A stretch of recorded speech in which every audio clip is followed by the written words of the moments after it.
Friends, I am doctor Shahzad Hashmi. मैं एक dermatologist साहब की वीडियो देख रहा था और वो रंग गोरा करने के ऊपर बात करते हुए फरमाने लगे कि ये जो मेलाटोनिन टेबलेट है ना, नींद वाली, ये अगर आप एक रोज की इस्तेमाल करें 3 4 5 6 महीने तक तो इससे कलर वाइट हो जाता है।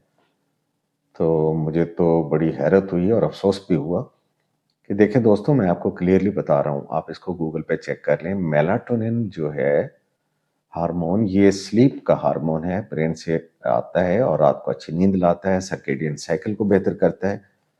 इसको स्किन वाइटनिंग के लिए इस्तेमाल करना मैंने ना कहीं पढ़ा है, ना इसकी कोई अप्रूवल है, और ना ही आप इस हार्मोन को रोजाना लेके अपने नेचुरल जो स्लीप पैटर्न है उसको तबाह कर सकते हैं। और इस हार्मोन को लेने से फिर आपकी जो नेचुरल प्रोडक्शन अपनी आपके ब्रेन की पाइनल ग्लैंड की है, वो भी फीडबैक के तहत ब्लॉक हो जाएगी।